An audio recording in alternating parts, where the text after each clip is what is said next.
Swayam Prabha. Digital India. Educated India.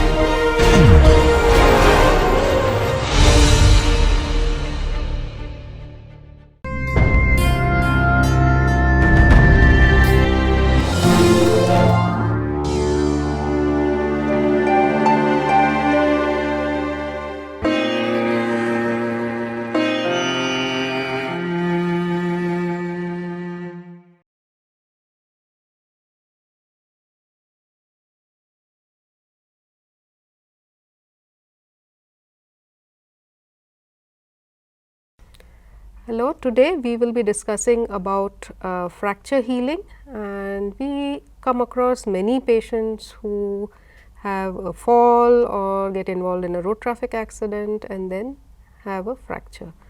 And we have seen patients come to the hospital in a cast.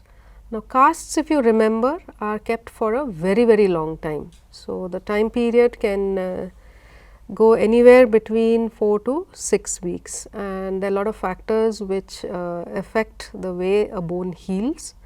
So, today we will look at the steps that are involved in fracture healing. So, we look at the different steps which are involved in this process, and we shall see if you can explain how fracture healing occurs in people. Now, these are the different steps through which the bone undergoes before the bone fracture can heal. So, it starts with what is known as hematoma formation, followed by inflammation, and then there is a soft callus formation, a hard callus formation, and finally, the bone is remodeled. So, let us look at how each of this process moves. So, before I touch into that, let us look at this little picture which shows the normal bone, and if you look at the surface of this bone, you have on the periphery what is known as the cortex of the bone, and in the center you have what is known as the medulla. So, all fractures need not always involve the medulla. So, sometimes it is a partial fracture, sometimes it is a complete fracture, and the nature of these fractures can also affect the time taken for healing of the bone tissue. So, the first thing that happens when a bone is fractured is formation of a hematoma. So, if you think back and remember how a wound heals. So, you remember that there is a primary wound healing, there is a secondary wound healing. Similarly, in bone also there can be primary healing or secondary healing, and primary healing occurs whenever the bone is very firm and fixed in its place. For example, when there is a fixation plate put, while secondary healing occurs when the firmness of fixation is not as strong. For example, the patient's fracture is put in a cast. So, just like healing of soft tissues or skin, that can be primary or secondary healing even in bone fractures.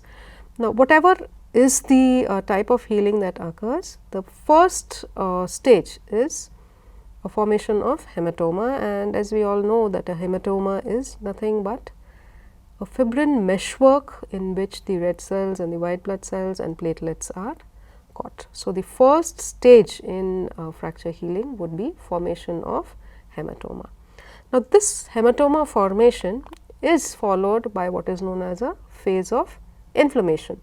So, as the word inflammation tells you, there is a lot of inflammatory cells coming in, and there will be a lot of growth factors being released by these inflammatory cells. So, the predominant cell which plays its important role are the platelets along with the other inflammatory cells, and a huge gamut of factors, growth factors as well as interleukins are released, and the most important among them is platelet derived growth factor PDGF, as well as transforming growth factor beta and the fibroblast growth factor. So, all these inflammatory cytokines will be released in large amounts, and these inflammatory cytokines will then stimulate what is known as the osteoprogenitor cells. So, these are the cells which can differentiate and give rise to the osteoblasts. And as the osteoblasts are formed, again a lot of cytokines are released, and even the osteoclasts move into this area where the hematoma had formed. Now, just look at the role of these osteoblasts in fracture healing.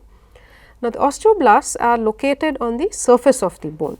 So, from the surface of the bone, the osteoblasts do the function and they initiate the process of bone formation.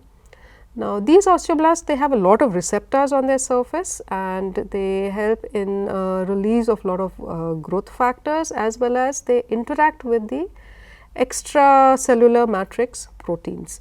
Now, as they are interacting, they will help to lay down the woven bone, and which will slowly get remodeled into lamellar bone. So, now since osteoblasts are laying down bone, there has to be certain cells which will help to resorb the extra bone. Now, this function is done by the osteoclasts. So, osteoclasts are the cells which are involved in removal of bone, otherwise known as bone resorption. Now, these cells are multinucleated. Osteoblasts have single nucleus, while osteoclasts are multinucleated cells which are located in what is known as the resorption pits. Now, these also bind to the bone surface via the integrins. So, hence in the area of fracture you have a close interaction between the bone osteoblasts which are going to lay down bone, while and the osteoclasts which are going to help remodel and remove the excess bone. So, both these cells have a very important role to play along with the osteoprogenitor cells and the mesenchymal cells which are present at the site of fracture. Now, as we said, we looked at the first two phases, that is formation of hematoma and followed by the phase of inflammation. So, the next phase is the formation of callus, and this callus is initially very soft, and by the end of the first week a good amount of callus is formed. And if you look at the surrounding tissues as well as the fractured ends of the bone, these zones are getting remodeled and a fusiform shaped uncalcified tissue is laid at the fractured site. A fusiform shaped uncalcified tissue is laid down at that fractured site, which means the zone of fracture will be replaced by a uncalcified soft tissue, and this is what is known as the soft callus or the procallus. So, it is on this that the bony tissue is going to be laid down.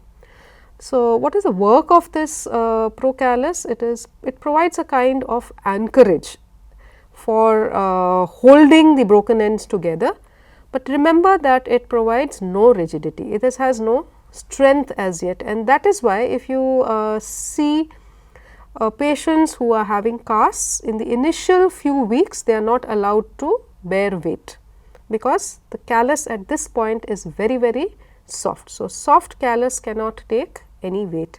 So, that is why the patients have to walk with crutches or they are immobilized in a particular position.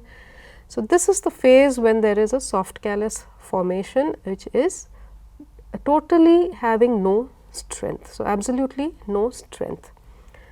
Now, after the soft callus is formed, we spoke of the activated progenitor cells which are present in the subperiosteal area. So, from that zone the osteoprogenitor cells will start laying down woven bone, and this woven bone is oriented perpendicular. So, it is arranged perpendicular to the axis of the cortex. So, the osteoprogenitor cells which were present just below the periosteum will start laying down woven bone, and these will be arranged perpendicular to the axis of the cortical bone, and slowly it is going to form even within the medullary zone. Now, along with this, the mesenchymal cells can also differentiate to form chondroblasts, and these chondroblasts will then synthesize the fibrocartilage as well as the hyaline cartilage. Now, together all these structures will form what is known as the hard callus. So, we started with hematoma formation, after which there was a phase of inflammation, then the fractured ends were anchored using the soft callus, and then over the soft callus woven bone is laid down by the osteoprogenitor cells. So, kind of from the subperiosteal zone they start moving into the area of fracture and they replace the area of fracture. Now, if you look at this picture, you can see that the entire zone of hematoma is now being laid down with bone, and the type of bone that we saw was woven bone. Now, why is this called woven bone, or how is woven bone identified? It is identified by looking at the cells within it. Now, if these cells are very irregularly arranged without any linear pattern, then we know that this is woven bone. Again, the strength of woven bone is not as much as lamellar bone. So, this bone is laid down first in the cortical zone, and then as it moves inwards, it replaces even the medullary area of the tissue. Now, over time this woven bone will get converted into lamellar bone. So, within 2 to 3 weeks, the entire woven bone will start getting replaced by the lamellar bone. Now, once the hard callus has formed, we will notice that the callus is made up of lot of excessive fibrous tissue. It is made of cartilage, it is made of bone, and if the bone is very poorly aligned or the patient has not taken care, then we will see an extensive amount of callus formation and the fracture will not heal in the requisite time. So, that is why immobilization is another very important aspect of fracture healing. So, this excess amount of callus which is formed has to be remodeled, has to be restructured, so that the normal structure of bone is formed. So, we do not want any excess bone to form over the original bony tissue. So, this is taken care of by the body by a process what is known as remodeling. So, what is this remodeling? As this callus is maturing, you would have noticed that the patients are given instructions to slowly start to weight bear. Now, this is also a very important aspect in fracture healing. So, as the patient or the person starts to bear weight on the particular area, the forces help to remove the extra callus that is formed beyond the margins of the normal bone. So, wherever there is no physical stress applied, those areas of the bony callus will be resorbed, it will be removed. So, which brings back the normal continuity of the bone, right, and ultimately finally the medullary cavity will be restored. So, these are some of the important stages of fracture bone. Now, the ossification which occurs can be either intramembranous or it can be an endochondral ossification. Now, if usually primary healing heals by an intramembranous organization of fracture healing, while the secondary type we can see a lot of endochondral ossification also. Now, to summarize, we looked at the different stages of bone healing which started just like wound healing of skin, where the first stage is formation of a hematoma, which means from the torn vessels a lot of blood collects and you have a hematoma formation, and within the fibrin meshwork there are a lot of red blood cells, there is a lot of platelets and inflammatory cells getting caught. So, this phase will then lead to what is known as a phase of inflammation, and in this phase of inflammation what happens here is the inflammatory cells, the platelets, they release a lot of cytokines and growth factors, for example, like platelet derived growth factor, transforming growth factor, and these factors stimulate the osteoprogenitor cells to produce the osteoblasts. And once the osteoblasts are produced, we also have the osteoclasts which come into the area. This is followed by a phase of formation of soft callus, following which woven bone is laid down, and then as the patient weight bears, lamellar bone is formed, and finally the bone is remodeled to reach as good a structure as the normal bone.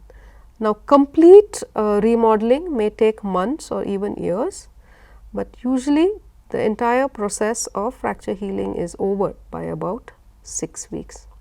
So, we hope you got a good overview. Thank you.